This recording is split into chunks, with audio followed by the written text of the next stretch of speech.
দেশের বাইরে আমার কোনো ঠিকানা নেই, এটাই হলো আমার ঠিকানা। এই দেশ, এই দেশের মাটি, মানুষই আমার সবকিছু।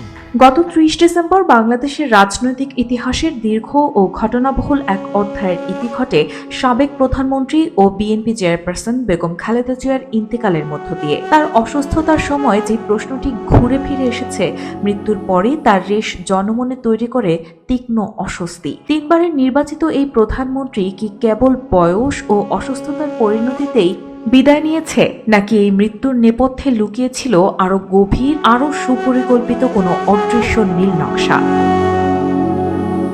বেগম খালেদা জিয়াকে সুচিকিৎসা না দিয়ে পরিকল্পিতভাবে মৃত্যুর দিকে ঠেলে দেওয়া হয়েছে বলে অভিযোগ করেছেন তার ব্যক্তিগত মেডিকেল বোর্ডের প্রধান প্রফেসর ডাক্তার FM সিদ্দিক। শুক্রবার জাতীয় সংসদ ভবনের দক্ষিণ প্লাজায় আয়োজিত নাগরিক শোক সভায় চাঞ্চল্যকর দাবি করে তিনি জানান, ভুল ওষুধ প্রয়োগ বেগম জিয়ার লিভারকে ধ্বংস করে দিয়েছিল, যা অনেকটা স্লো পয়জনিং এর মতো কাজ করেছে।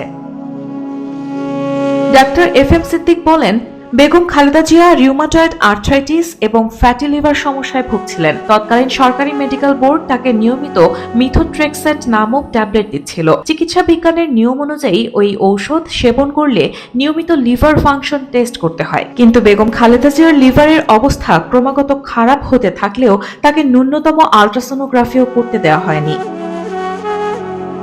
তিনি সরাসরি অভিযোগ তুলে বলেন, অনেকে প্রশ্ন করেন ম্যাডামকে কি স্লো পয়জন করা হয়েছে। আমার উত্তর হলো, মিথোট্রেক্সেট ওষুধটি তার ফ্যাটি লিভারকে দ্রুত সিরোসিসে রূপান্তর করেছে। এই প্রেক্ষাপটে ওষুধটি তার লিভারের জন্য স্লো পয়জন হিসেবে কাজ করেছে। শোকসভায় প্রফেসর সিদ্দিক আরও বলেন, বেগম জিয়া বারবার তার পছন্দের চিকিৎসক চেয়ে আবেদন করলেও আদালতকে বিভ্রান্ত করা হয়েছিল। BSMMU চিকিৎসকরা আদালতে যে রিপোর্ট জমা দিয়েছিলেন, সেখানে লিভারের রোগের কথা সম্পূর্ণ গোপন রাখা হয়েছিল। এটি শুধু অবহেলা নয়, বরং একটি অমার্জনীয় অপরাধ এবং হত্যার নীল নকশার অংশ কিনা তা খতিয়ে দেখা প্রয়োজন।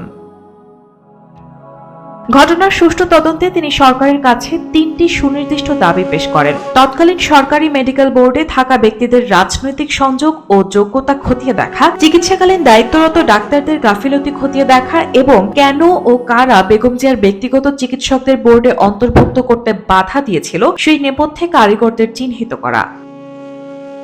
সাধারণত স্লো পয়জনিং বলতে মানুষ খাবার বা ইনজেকশনের মাধ্যমে বিষ প্রয়োগকেই বোঝে, কিন্তু আধুনিক চিকিৎসা বিজ্ঞানে এর রূপ আরো নীরব ও ভয়ঙ্কর। কোনো রোগীর যদি আগে থেকে লিভার বা কিডনির সমস্যা থাকে আর তাকে নিয়মিত এমন ওষুধ দেয়া হয় যা ওই অঙ্গকে ধীরে ধীরে ধ্বংস করে, তাহলেও সেটি এক ধরনের স্লো পয়জনিং। বেগম খালেদা জিয়ার ক্ষেত্রেও এমনটাই ঘটেছে বলে অভিযোগ উঠেছে। মেডিকেল সূত্র মতে, বাতের ব্যথায় কার্যকর মেথোট্রেক্সেট লিভার সিরোসিসে আক্রান্ত রোগীদের জন্য মারাত্মকভাবে প্রাণঘাতী।